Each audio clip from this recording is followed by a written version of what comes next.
Boa noite, igreja querida. Alegria estar com vocês para compartilhar a palavra do Senhor. E eu quero pedir que abram as suas Bíblias no livro, na carta de Paulo aos Colossenses. Nossos jovens vão estar saindo, os nossos pequeninos também, com Natália. E eu acho que seria uma boa ideia, um bom momento de nos abraçarmos, desejarmos a bênção do Senhor sobre a vida uns dos outros. Que tal? Vamos nos levantar, colocarmos de pé. Abraça aí o seu vizinho que está ao lado. Isto, muito bom. Isto é muito, muito bom. Isto é louvor a Deus, isso é culto ao Senhor. Louvado seja o nome de Jesus. Amém. Amém. Amém.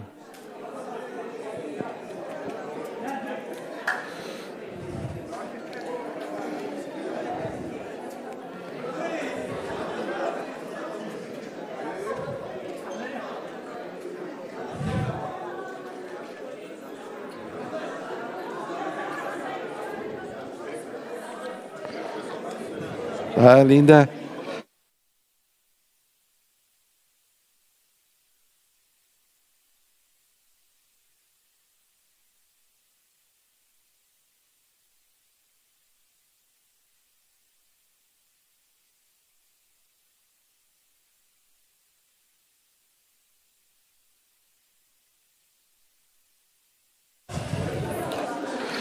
Muito bom.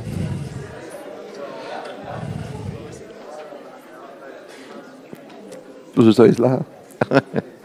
Muito bem. Bem, com a saída dos jovens, nós temos muitos lugares vagos mais à frente.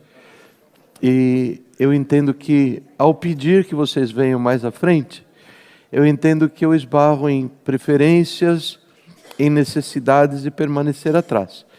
Mas se houver a possibilidade, aqueles que estão mais longe, e de virem mais adiante, eu fico muito agradecido a vocês. Tá bem? Nós vamos estar dando sequência a essa série que se chama Mensagens para uma Pequena Igreja.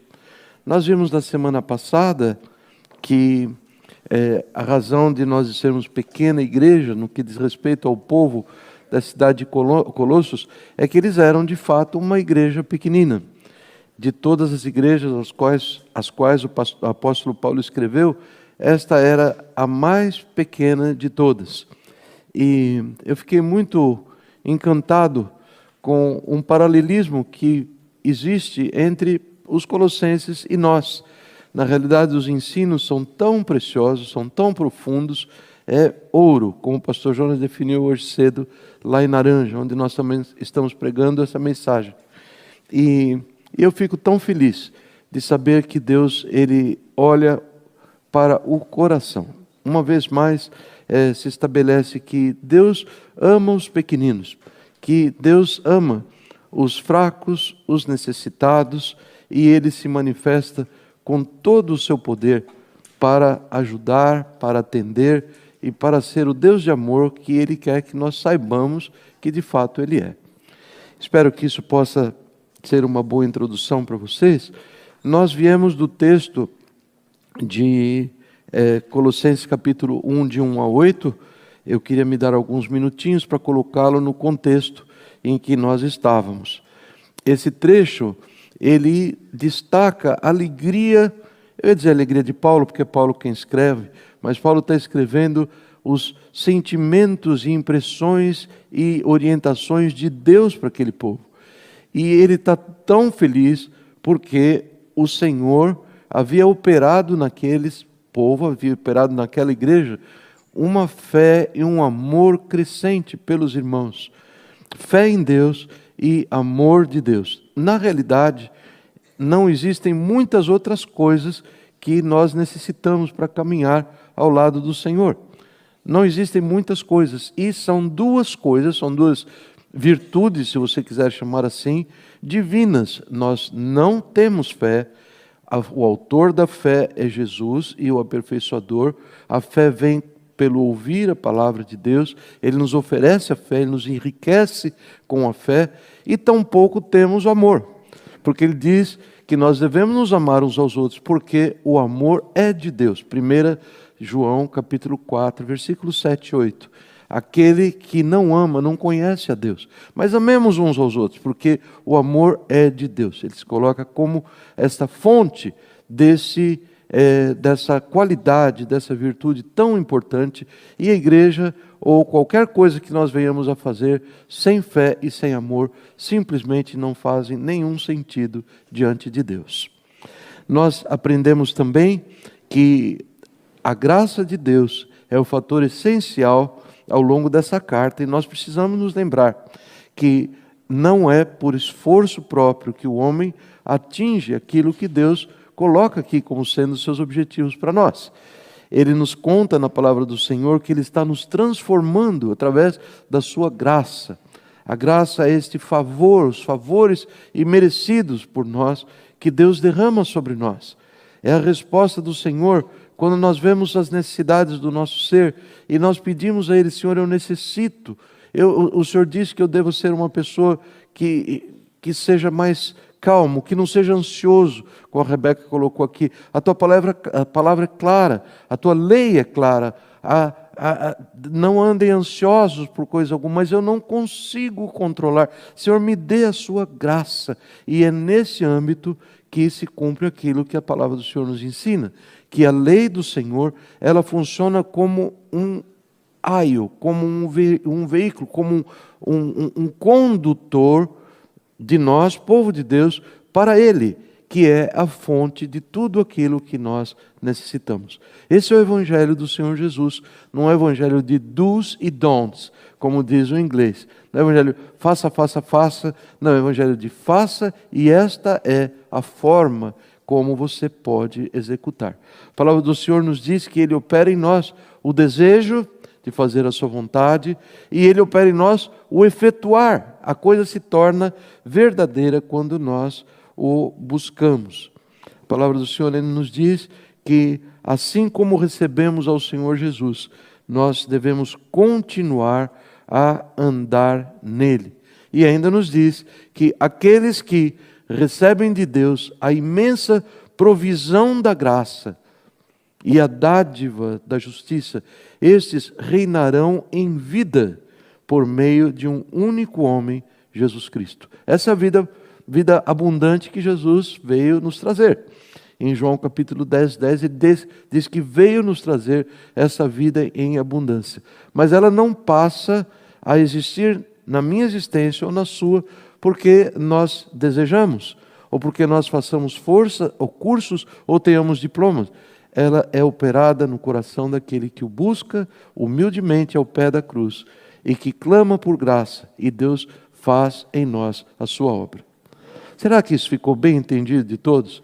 Nós vamos insistir porque o livro de Colossenses é tão cheio de expressões da graça de Deus, e nós vamos estar, até terminarmos, muito mais preparados na nossa mente, no nosso coração, para vivermos na graça de Deus. Vivemos diante do Senhor pela sua graça, não pelos méritos ou qualquer outras coisas que muitas vezes nós temos aprendido que são o nosso esteio. Não é. É a graça de Deus. Aqueles que recebem da abundante graça de Deus, ou aqueles que abundantemente recebem, estes gozarão a vida abundante que o Senhor nos deu. Eu quero ler com vocês e pedir que vocês estejam com as suas Bíblias. Estão com a Bíblia aberta? Com o seu celular ou Bíblia de papel? É o texto entre os versículos 9 e versículo 14. Por essa razão, por tudo isso que eu contei para vocês, desde o dia em que o ouvimos, isto é, desde o dia que nós ouvimos que vocês são um povo tão cheio de fé e tão cheio de amor, desde aquele dia não deixamos de orar por vocês e pedir que sejam cheios do pleno conhecimento da vontade de Deus. Nós, crentes em Jesus, salvos por sua graça, nós precisamos do conhecimento da vontade de Deus. Nós precisamos saber o que a palavra do Senhor nos diz. E isto vem através da sabedoria que vem de Deus, o conhecimento do que está escrito na palavra, e vem do entendimento espiritual. Eu destaquei as palavras originais semana passada, por uma pura questão de imaginar que a gente grava bem. Me desculpem. Eu gravei essas duas palavras, a palavra Sofia, que é a palavra que quer dizer o quê, Paulinho? Sabedoria. Isso, Paulinho é casado com Sofia, ele sabe que Sofia quer dizer sabedoria. Isso, e a outra palavra é a palavra sunese. Sabedoria é nós sabermos que a Bíblia diz.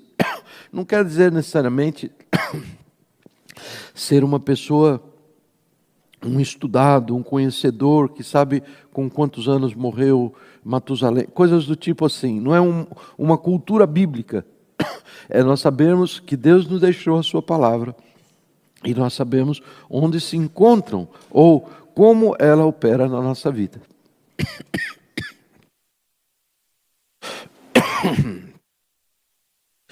A outra palavra que anda junto com sabedoria ou Sofia é a palavra sunesis, a palavra entendimento espiritual. E essa é uma das palavras mais lindas que eu conheço quando eu vou ler lá no meu dicionário grego. Sunesis, esta capacidade dada por Deus de nós não só ouvirmos a palavra, mas crermos nela e colocarmos em prática. Lembra que alguns minutos atrás eu disse que Deus é quem opera em nós? Oh, recebe de ouro, rapaz. Obrigado, queridos. Muito obrigado.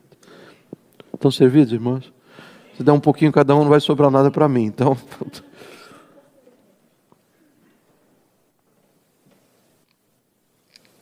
oh, que coisa boa.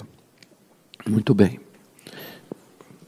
Então, essa bênção dada por Deus, ela vem junto. Deus deseja que oremos por nós próprios, por outros. Esse é o que o apóstolo Paulo fez, para que sejamos então cheios. O que Deus quer da minha vida? Com bases no quê? Com base no que a sua palavra diz, sabedoria, Sofia da palavra de Deus, e com bases na execução do seu propósito, do propósito de Deus, através do seu poder em mim. Eu mencionei um exemplo a semana passada, sobre um caso não muito infrequente nas nossas vidas como povo, de que algumas pessoas estão tão tristes algumas vezes, crentes em Jesus, gente boa, gente que anda com o Senhor, e por às vezes se distanciar da fonte da pregação da palavra, seja a escola dominical, seja da pregação por a leitura da Bíblia, rapidamente, quando isso acontece, os nossos sentimentos entram em ação.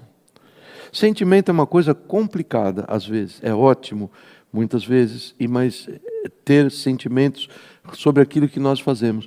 Mas sentimentos sem a base da palavra de Deus, eles às vezes são muito desastrosos.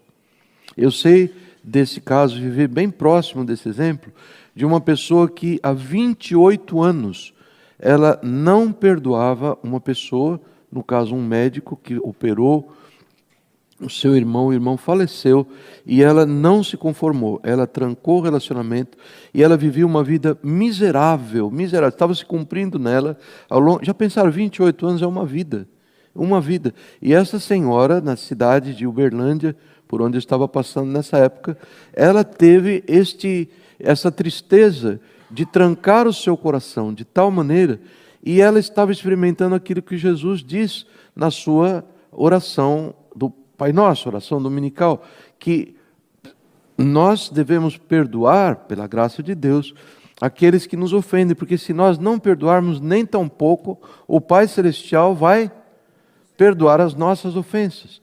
E ela experimentava todo tipo de problema, aquilo que o Senhor diz em Mateus 18, sobre ser entregue aos atormentadores, essa era a realidade que a senhora vivia. E o exemplo comum de muitos de nós termos consciência dada pelo Espírito de Deus que pecamos contra o Senhor e confessamos os nossos pecados. E dizemos, Senhor, isso não está certo, me perdoe. E saímos da presença do Senhor, ou continuamos a caminhada, com a certeza de que Deus não perdoou. Isso tem sido tão frequente, tão frequente. O inimigo, que é o acusador dos irmãos, ele se encarrega de manipular os sentimentos daquele que está vivendo sem Sofia e Sunesis. Será que vocês entendem bem isso? Quando você não tem a consciência que é dado pela palavra de Deus, rapidamente os seus sentimentos tomam conta do palco e o inimigo, ele dá conta de acusá-lo, dá conta de colocar ideias que são completamente opostas àquilo que o Senhor nos diz. E o povo de Deus, os servos, servas de Deus, vão sofrendo desse distanciamento.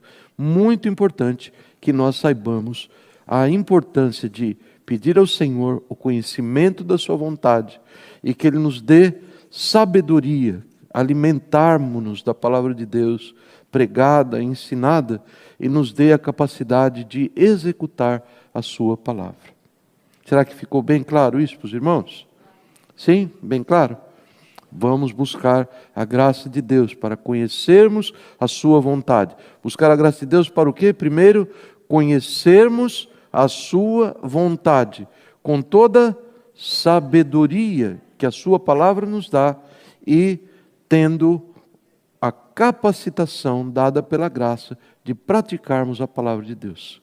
Muito precioso, gente, muito precioso. Um dos eixos principais do Evangelho de Jesus.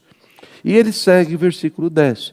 E isto é para que vocês vivam de maneira digna do Senhor e em tudo possam agradá-lo, frutificando em toda boa obra, crescendo no conhecimento de Deus e sendo fortalecidos com todo o poder de acordo com a força da sua glória, para que tenham toda perseverança e paciência com alegria, dando ao Pai que nos tornou dignos de participar, dando graças ao Pai que nos tornou dignos de participar da herança dos santos no reino da luz.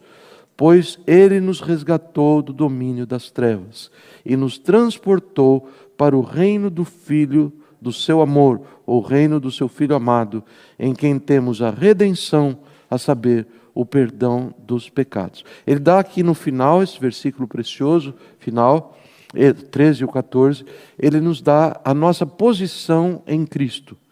Nós fomos salvos pelo Senhor Jesus. Todo aquele que um dia se arrependeu dos seus pecados, ouvindo o chamar do Espírito de Deus, chamando ao arrependimento, todo aquele que creu que Jesus é o único Salvador, é o Messias de Deus, Filho ungido, o Cordeiro de Deus que veio para tirar o pecado do mundo, e se viu necessitando de um Salvador, e clamou a Ele, salva-me, Senhor. A palavra do Senhor se completa com salvação eterna, com transformação de vida. Nós passamos a ser pessoas salvas pelo Senhor Jesus.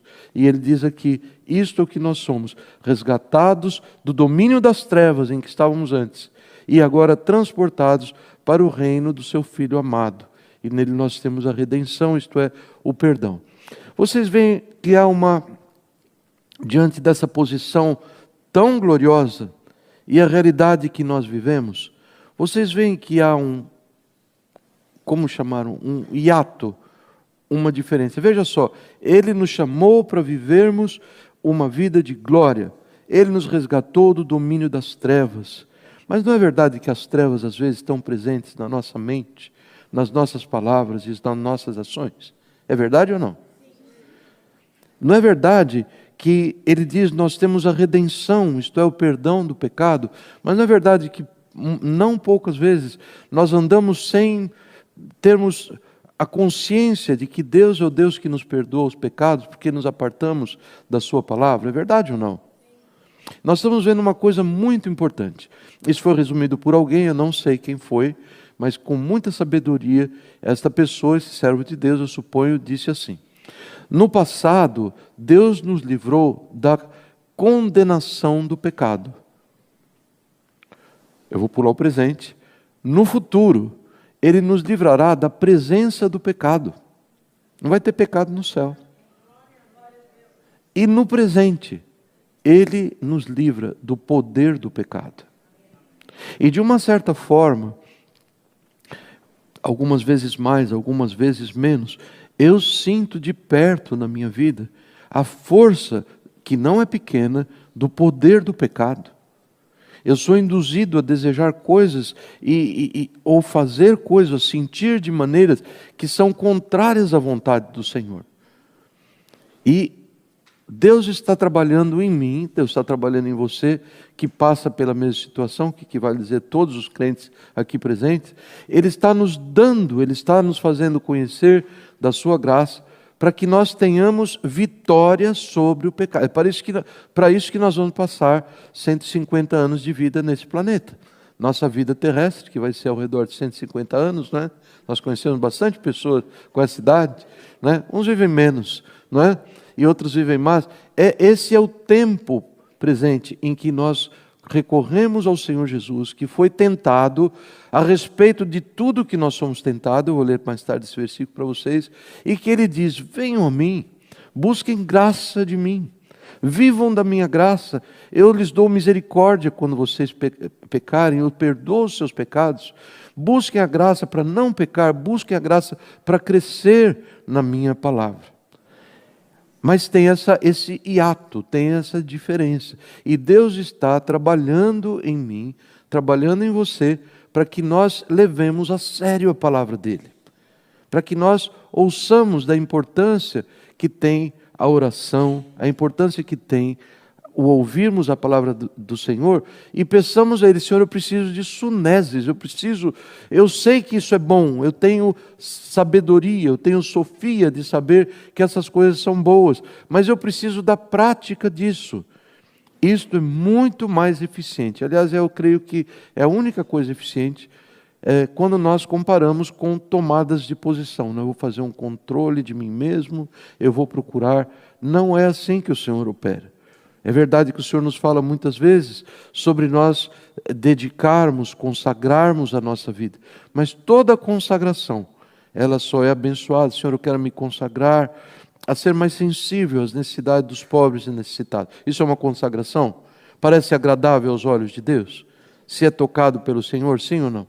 Senhor, eu quero me consagrar para ser sensível à sua obra missionária, seja em Miami, seja nos confins da terra, e eu quero me consagrar para o Senhor fazer algo sobre mim, porque eu não tenho encontrado em mim força para fazer. Dá-me a tua graça. Isso parece ser uma consagração adequada?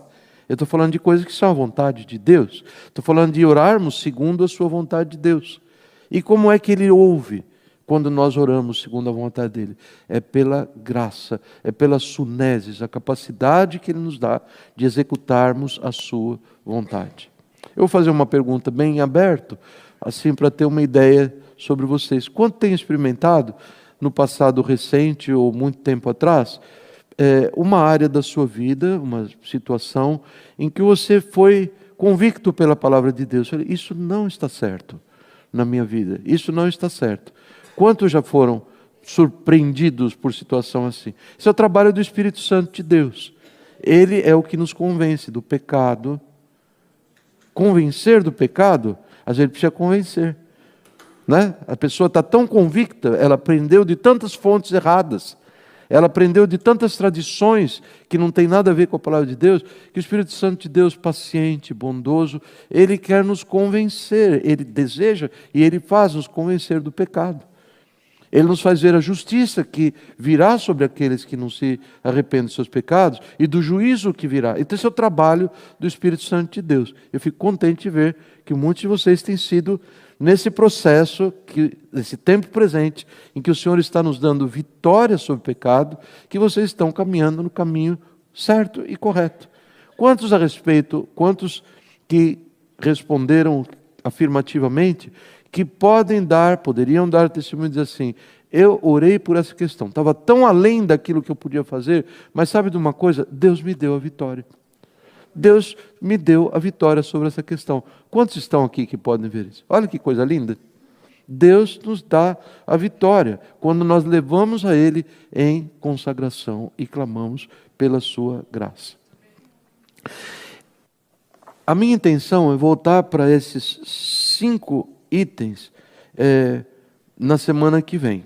E eu vou já fazê-los entender por quê. Ele nos faz isto para que nós vivamos de uma forma digna do Senhor. O que seria viver de uma forma digna do Senhor? Uma forma à altura de quem Ele é, não é? Uma forma condizente com a boa reputação do Senhor. Parecem boas definições essas? São as melhores que eu descobri. Então eu queria dar para vocês um exemplo muito triste. Eu dei uma vez, creio, na igreja.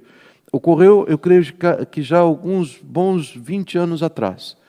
Numa noite de fim de semana, na cidade de Washington, na capital dos Estados Unidos, um carro de luxo andava pelas ruas centrais de Washington, ali muitos irmãos conhecem, em altíssima velocidade, e atropelou e matou uma moça de 18 anos, e a moça era brasileira. E aquilo foi um grande choque, porque ao chegarem os policiais, etc., encontraram um membro da embaixada de um dos países do antigo bloco soviético, completamente embriagado, dirigindo aquele carro. Isso causou um grande... Alguém lembra desse fato? Não. Alguns estão acenando que sim. Isto causou um grande mal-estar, principalmente porque, imediatamente, sarado da bebedeira, este homem, ele requereu, como tem direitos os membros do corpo diplomático, ele requereu imunidade diplomática. E a lei poderia dar, ele poderia ficar livre, mas como é que você vai inocentar uma pessoa de passar por um bom julgamento, tendo cometido um crime tão horroroso? Então houve todo esse tipo de coisa. Acompanhei por algum tempo, eu nem lembro mais quem era o presidente, houve conversas com o país onde ele era tão um membro importante, o embaixador do país. E, afinal, o seu país diz: esse homem não merece o privilégio que ele teve, e ele foi despojado dos seus privilégios, e ele foi levado preso de volta ao seu país, onde ele seria julgado. Um final condizente com a gravidade do que ele fez. Mas a pior coisa é que, durante um tempo, eu lembro que eu estava no hospital na época, é que ficou um rastro, muito embora tenha sido um fato longe de nós, ficou um rastro de má fama sobre aquele país. Eu ouvi expressões assim, e os candidatos a transplante de fígado, com alguma frequência, são alcoólatras, eram alcoólatras, reformados e vêm para o transplante, etc. Não poucas vezes, referência, você então parou de beber? Você está pensando que eu sou daquele país? Eu não lembro o país, e vai ser uma injustiça eu criar isso, mas você está pensando que eu sou um...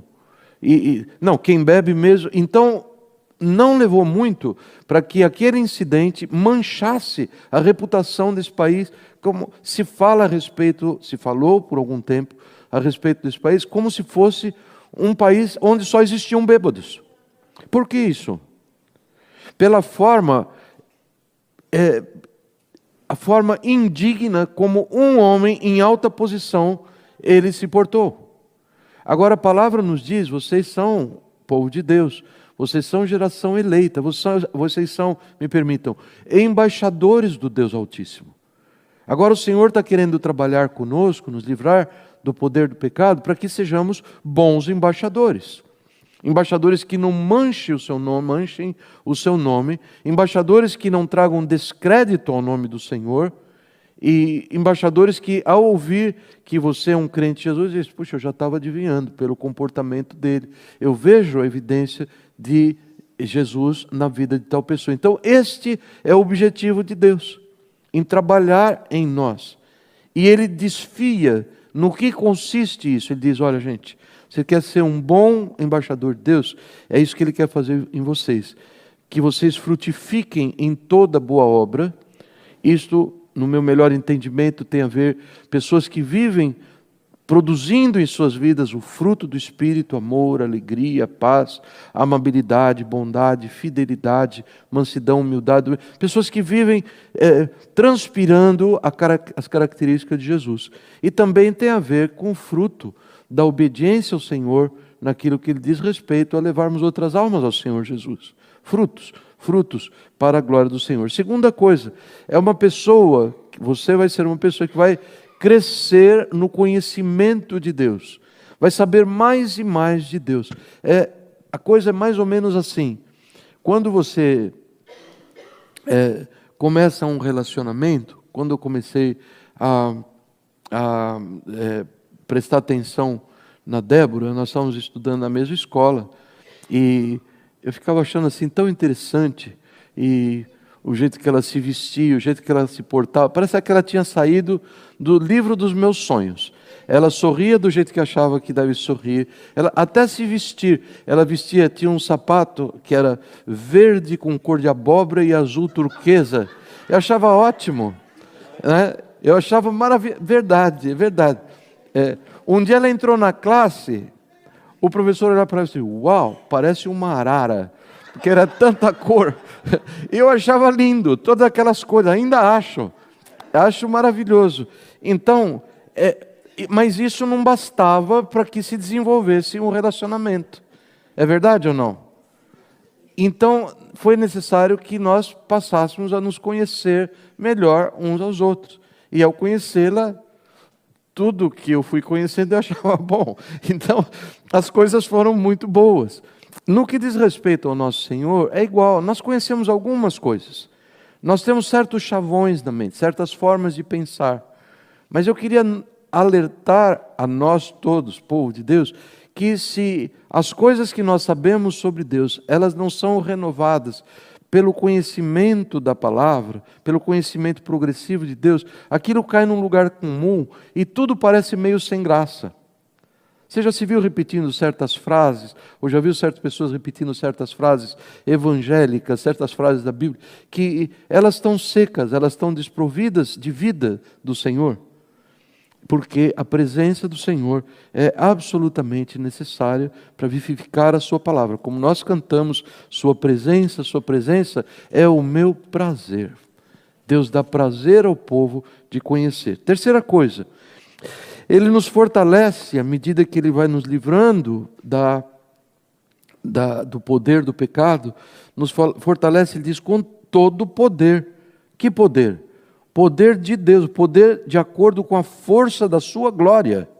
E mais adiante ele vai dizer, Cristo em vocês é a esperança da glória. Ou seja, Ele passa a nos mover com bateria nuclear divina. É verdade, gente, quando a gente está em vitória sobre os nossos pecados, dado pelo conhecimento e pela prática da palavra do Senhor, Deus está contando para nós que Ele vai executar isto na vida destas pessoas. Ele nos dá perseverança, Ele nos dá paciência, Ele nos dá um viver com alegria, de uma pessoa sempre dando graças a Deus, graças ao Pai. Todos se lembram, né?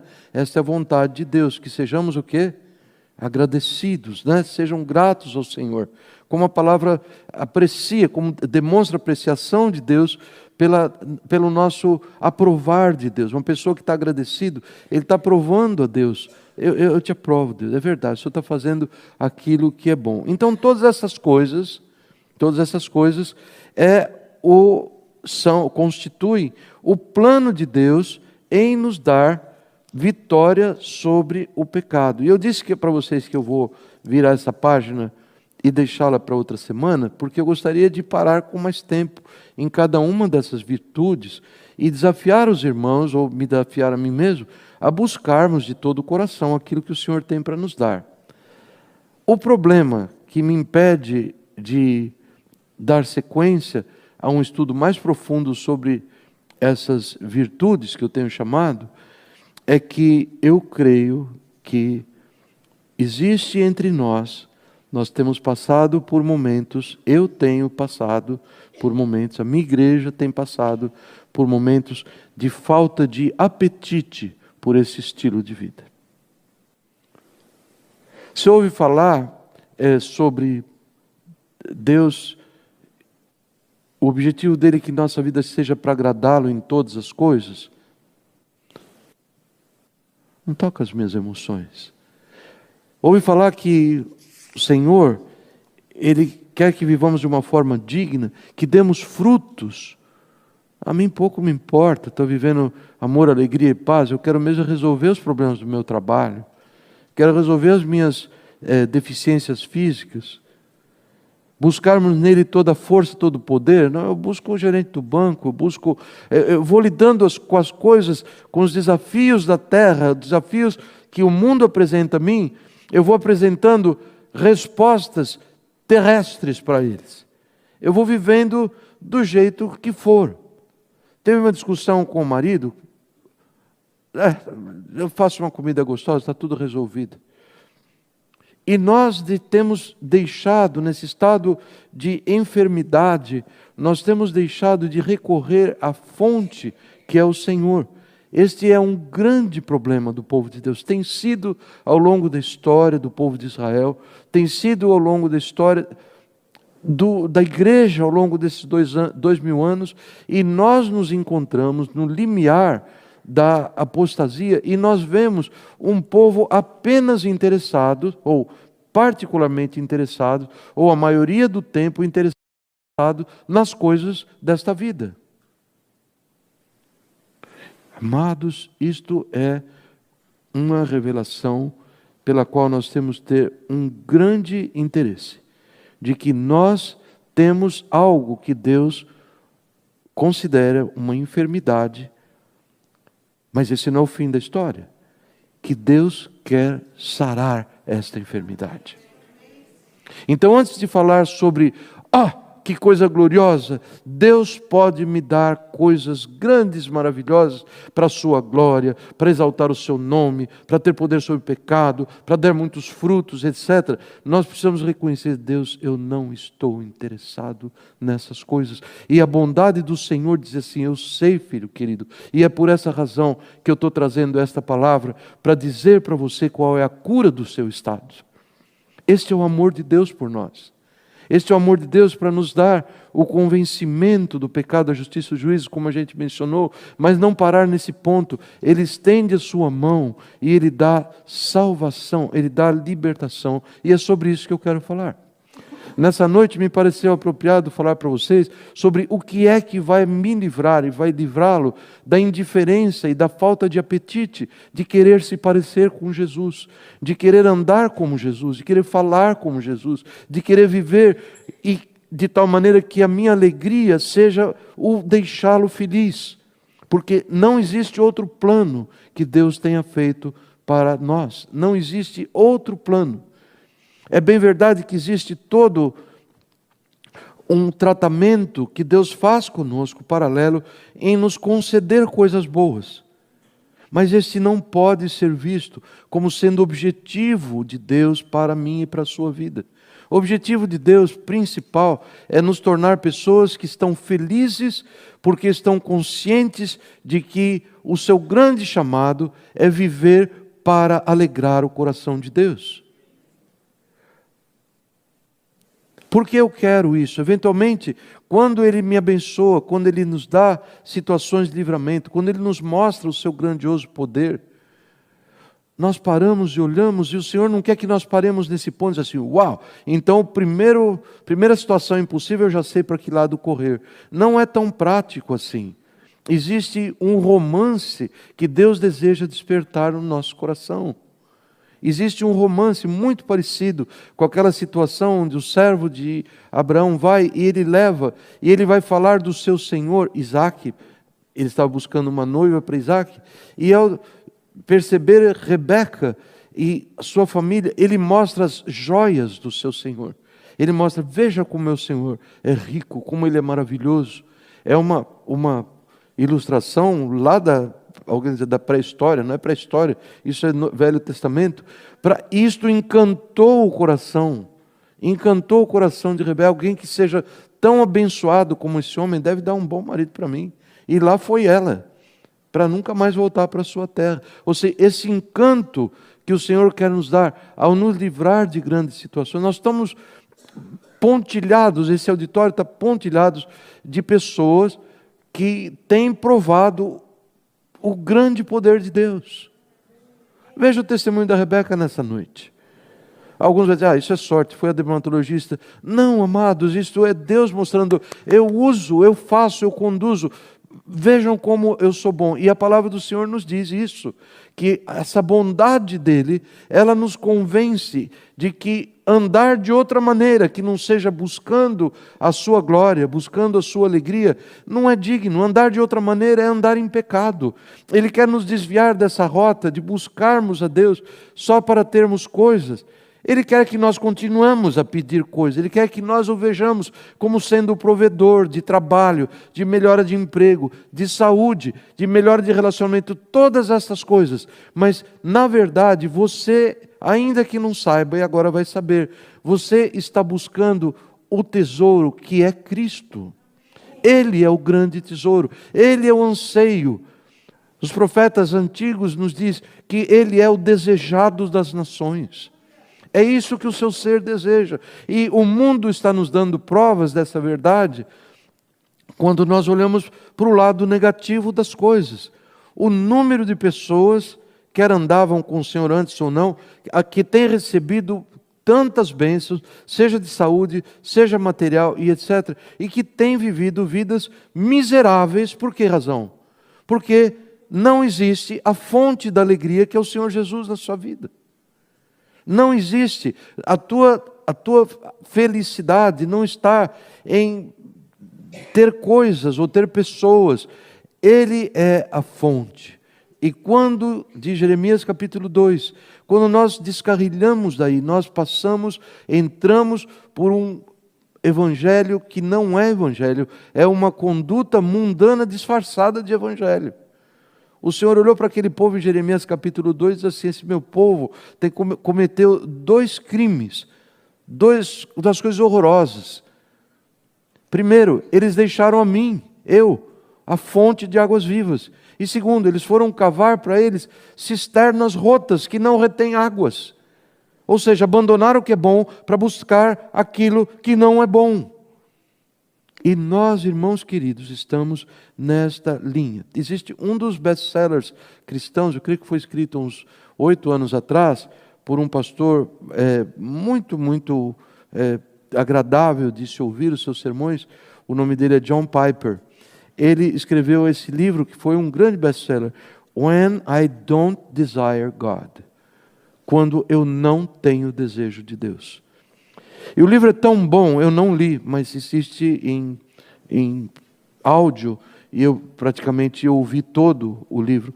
O livro é tão bom porque ele lida com esse aspecto de verdade. O povo de Deus não será vitorioso porque ele imita gritos de aleluia. Ele não será vitorioso porque ele imita a conduta religiosa de vir à igreja, porque ele vai a missões, porque ele faz coisas. O povo de Deus, ele passa a fazer diferença quando ele deseja o tesouro que é Cristo. E ele nos conta da feiura da situação de quando eu não desejo Cristo. Quando nós o colocamos fora do trono, essa é uma ilustração, e eu desejo coisas, eu desejo outras coisas. Esta é a situação. Eu passo bastante tempo, toda semana, segunda, terça e quarta-feira, falando sobre os assassinos silenciosos. Eu não lembro de uma só semana em que eu não fale sobre isso. Existe uma série de condições clínicas, condições médicas, que têm sido, com muita justiça, chamadas assassinos silenciosos. Por que razão? Porque elas matam assassinos, mas elas não dão sintomas. É silencioso, é um bandido, é um fascínio, é um matador silencioso. O matador silencioso é pior do que um matador que se declara, não é verdade? Então aí nessa linha estão a hipertensão arterial, aí está elevação de colesterol, de triglicéridos, aí está diabetes. Então a pessoa está indo muito bem, parece que está indo muito bem, sente um sintominha aqui ali, uma indisposição, mas não está nem preocupado com essas coisas. E nós chegamos a situações extremas com essas pessoas. Eu lembro uma vez antes do senhor José falecer, todos lembram do senhor José? Tinha uma risada boa, forte, gostosa, cabelinho branco, sentado sempre num terninho preto. E antes dele falecer, alguns anos atrás, ele fazia evangelismo aqui no Greenbrier, que é uma casa de repouso, aqui na Kendall Drive. E eu estava no escritório, ele estava, eu estou saindo para lá, irmão, quer ir comigo? Eu fui com ele. E lá ele era bem conhecido, porque ele distribuía folhetos evangelísticos, Novos Testamentos, ele orava com os pacientes, é um bom exemplo para nós seguirmos, não é? E eu fui com ele aprendendo, observando e aprendendo. E ao chegar nesse moço chamado Jaime, um moço cubano, 42 anos, com uma aliança no dedo anular esquerdo, sentado numa cadeira de roda, assim. Um tubo no nariz para alimentação, fraldas. Jaime teve um stroke, teve um derrame cerebral, porque nunca cuidou da sua hipertensão arterial. E agora ele estava reduzido a um vegetal humano. Nunca mais ia melhorar, porque morre uma parte do cérebro e isto não se regenera. Que coisa triste. Eu fiquei imaginando que Jaime devia ter algum parente, uma esposa talvez, ele tem filhos, adolescentes. Eu fiquei imaginando que desastre tão grande era que esse homem não tivesse morrido. Porque com toda a misericórdia que um possa olhar para uma situação assim, entre viver como um vegetal, como um fardo, melhor teria sido que ele tivesse partido da terra. Esse é o meu julgamento da situação. Você pode não concordar, mas ele se tornou num peso, ele se tornou sem nenhum retorno para a sua família, vítima de um assassino silencioso. Eu queria falar para vocês de um outro assassino silencioso, talvez esse mais para pessoas que tenham saudade do passado, mas eu tenho um tempinho, eu pedi ao Tiago que passa para mim, que projeta para mim a história de alguém que era muito presente na minha vida como criança, cujo nome era Jeca Tatuzinho. Quantos já ouviram falar do Jeca Tatuzinho? Tem sabedoria nisso. É uma ilustração que tem sabedoria. Vejam só. Jeca Tatuzinho, eu não vou dizer de onde veio a história, só vou contar a história. Está aqui ele sentado. Vocês acham que ele está animadinho ou está desanimado? Bem desanimado. O cachorrinho está até dando risada dele, né? E aí está Jeca Tatuzinho, numa outra versão, indo para a sua roça. E Jeca Tatuzinho era essa pessoa que você está vendo aqui, olha. Sentado, galinha magra, porquinho magro, sua casa em más condições. Ele olhava ao redor, não via esperança para nada, desanimado, como na capa do almanaque. Ele plantava, mas vejam só as plantas do Jeca. Colhia nada. Ele ia colher lenha para o fogo. Olha o tanto de lenha que o homem conseguia trazer. Uns gravetos. E lá estava o Jeca Tatu, fazendo a sua coisa favorita. Descansar. Não tinha outra alternativa. Não tem música, não. É só a minha fala. Deitado com seu cachorrinho, sua garrafinha de cerveja. Uma perdição. Vida desperdiçada. Até o cachorrinho, nos seus momentos. Um dia o doutor se chegou à casa dele, ao ver a sua língua branca e a sua palidez da sua pele, ele disse: você está com ancilostomias, você está com um bicho que entra no seu corpo porque você tem andado descalço. Esse bicho, a larva, entra no seu pé. E mostrou para o Jeca, na lupa, o pé dele cheio de larva entrando. Olha que coisa nojenta aqui, mesmo no desenho, não é? E ele olhou para aquilo e compreendeu: esse é o teu problema. Isso está roubando a sua energia. Está roubando a sua energia espiritual. E contou para ele. Acho que não existe mais, então a gente não tem. Isso não é uma propaganda com fins comerciais. E recomendou que ele tomasse o maravilhoso, poderoso, para os sangues, músculos e nervos, Biotônico Fontoura. Então, além disso, ele disse para ele: e você tem que usar o quê? Botina, irmão, não é sapato. Botina, você precisa se contextualizar. E ele o fez com muita paixão. todo mundo da casa tomou biotônico, até a vovó, até a filhinha, até o filhinho, a galinha, o porquinho, o cachorrinho, todo mundo entrou no remédio. E as coisas começaram a mudar.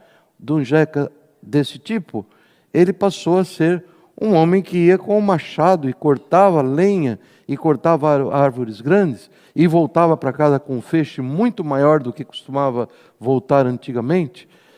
Uma vez encontrou uma onça e deu um soco na onça e a onça sumiu. Até hoje em dia ninguém sabe onde ela foi parar.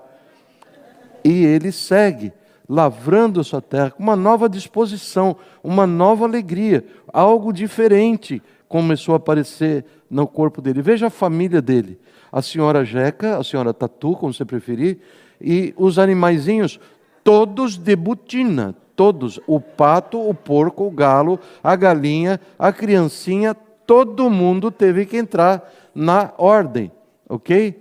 E aí está o Jeca levando o produto do seu trabalho, os porquinhos, para ser vendido ao matadouro. E com o tempo ele comprou um cavalo, parece um puro sangue, né? Começou a se vestir melhor, a vida andava melhor, até televisão, quando naquele tempo isso aqui era luxo, não é? Ele tinha o seu rádio amador, a sua televisão em branco e preto, e isso é usado como uma boa ilustração. Vejam só, o biotônico Fontoura e a bota são bem comparáveis àquilo que o Evangelho de Jesus faz por nós, quando nós oramos e quando nós buscamos a sua palavra. O desinteresse do Jeca, que nós lemos ontem, bom, aqui nós vemos o fim da história, o Jeca entre os amigos dele, aqui eu dei uma evangelizada na declaração dele. Ele falando para os outros, ele contando, porque aqui tinha uma propaganda biotônica. Você tem que ver que beleza, tem que usar bota, tem que tomar biotônico. Eu achei que uma propaganda já foi suficiente. E você vai ver este homem que andava se arrastando, contando a todos: Jesus é a única esperança. Ele me transformou e quer transformar você também.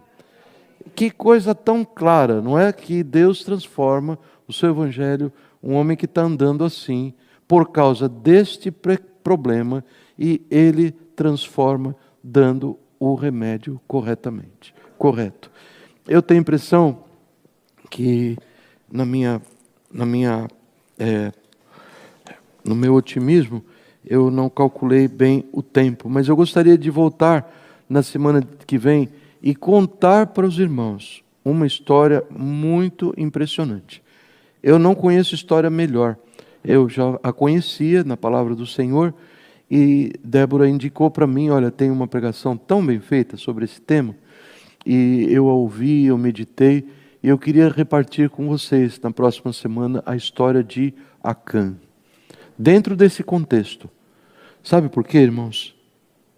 Aqueles entre nós que querem levar a sério a sua situação, eles sabem que não estão bem.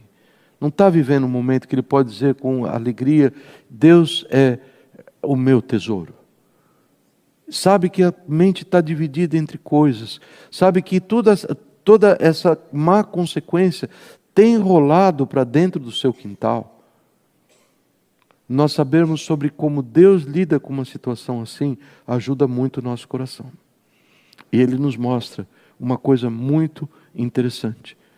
Se você é uma pessoa séria sobre sair de uma situação em que tantas vezes eu me encontro, deixa eu frisar que eu estou no meio, não sou melhor que ninguém.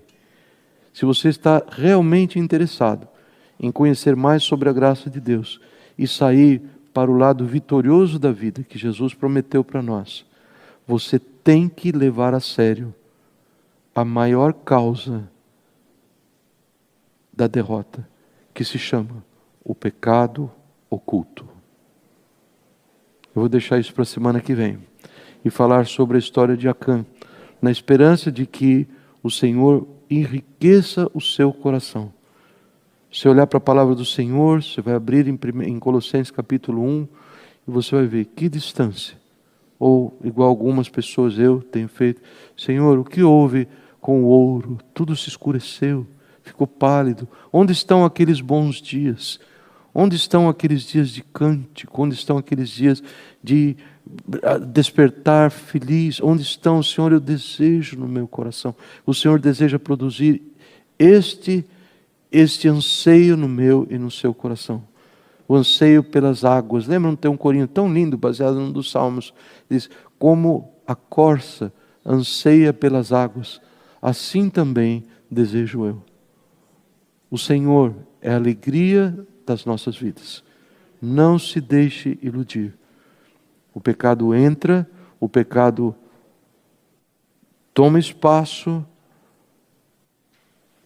nós ocultamos o pecado para nossa perda. E nós somos levados aos ídolos. E de todos os ídolos, o mais frequentemente adorado, não se chama dólar, se chama eu mesmo. Guardem isso, que o Senhor possa falar aos seus corações. Obrigado por me ouvir. Obrigado.